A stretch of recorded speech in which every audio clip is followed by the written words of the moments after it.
Hello everyone, welcome to our YouTube channel.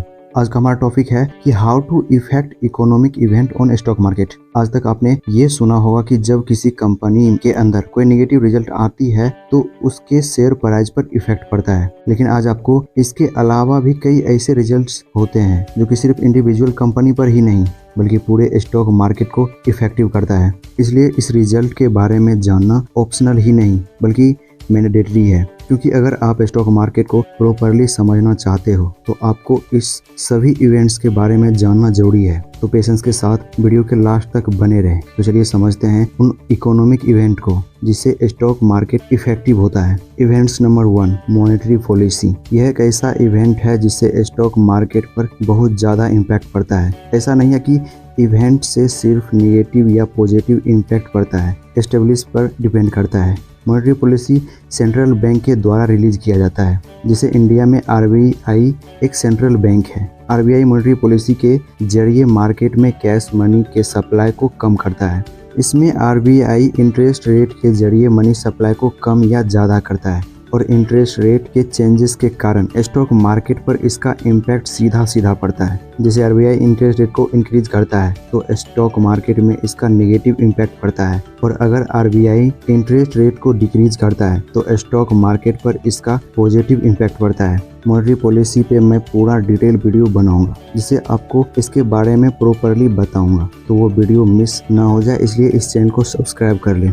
Event number 2, inflation. इस event के कारण भी स्टॉक मार्केट पर काफ़ी इम्पैक्ट पड़ता है। जब goods and service consistently increase होता है उसे ही हम इन्फ्लेशन कहते हैं। यानी जब इन्फ्लेशन इंक्रीज होता है तो मार्केट में प्रोडक्ट के डिमांड बढ़ जाती है और जो चीज़ पहले मार्केट में 10 रुपये में मिलती थी वो अब 20 रुपये में मिलना शुरू हो जाएगा। इन्फ्लेशन को ट्रैक करने के लिए इंडेक्स होते हैं जिससे इन्फ्लेशन को ट्रैक किया जाता है। सेंट्रल बैंक का मेन फोकस होता है इन्फ्लेशन रेट को एवरेज में रखना। इन्फ्लेशन को ट्रैक करने के लिए 2 प्रकार के इंडेक्स होते हैं, WPI यानी wholesale price index and CPI यानी कंज्यूमर प्राइस इंडेक्स। WPI का मतलब होता है कि जहां प्रोडक्ट का प्रोडक्शन होता है। CPI यानी कंज्यूमर जो प्राइस पर खरीदता है। यानी CPI और WPI दोनों के प्राइस में अंतर होता है। Event number 3, PMI।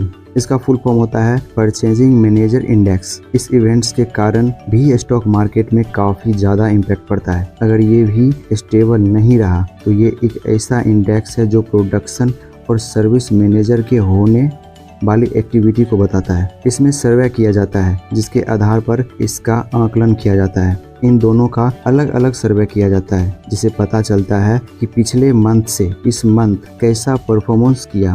आमतौर पर PMI 50 के आसपास होता है, लेकिन अगर PMI 50 से कम होता है तो ऐसा माना जाता है कि इकोनॉमिक में गिरावट है, और अगर PMI 50 से ज़्यादा होता है तो ऐसा माना जाता है कि इकोनॉमिक इंक्रीज फेस में है, और अगर PMI 50 के पास ही होता है तो इसका मतलब है इकोनॉमिक नॉन इम्पैक्टेबल है। Events number 4, budget. बजट के कारण भी स्टॉक मार्केट पर काफ़ी ज़्यादा इम्पैक्ट पड़ता है, क्योंकि जब अच्छा बजट आता है तो स्टॉक मार्केट पर उसका अच्छा इम्पैक्ट पड़ता है, और जब बजट अच्छा नहीं होता है तो स्टॉक मार्केट पर उसका नेगेटिव इम्पैक्ट पड़ता है। ये इवेंट्स एनुअल इवेंट होता है। इसे फरवरी के महीने में रिलीज किया जाता है जिसमें कंट्री का इकोनॉमिक का अनाउंसमेंट किया जाता है। Events number 5, company financial result. जब किसी कंपनी का रिजल्ट भी आती है उसके कारण भी कंपनी के शेयर प्राइस पर इफेक्ट करती है।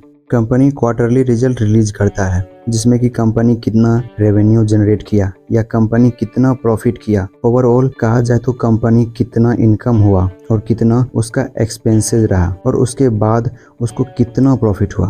अगर अच्छा प्रॉफिट होता है तो उसके प्राइस इंक्रीज होते हैं, और अगर प्रॉफिट नहीं होता है तो उसके प्राइस डिक्रीज होते हैं। तो ये 5 इवेंट्स हैं जो कि स्टॉक मार्केट पर ज़्यादा इम्पैक्ट करता है। अगर आपने इसे अच्छे से समझा और इसको फोकस के साथ एनालिसिस किया तो आप स्टॉक मार्केट में अच्छी तरह से इन्वेस्टिंग कर पाएंगे।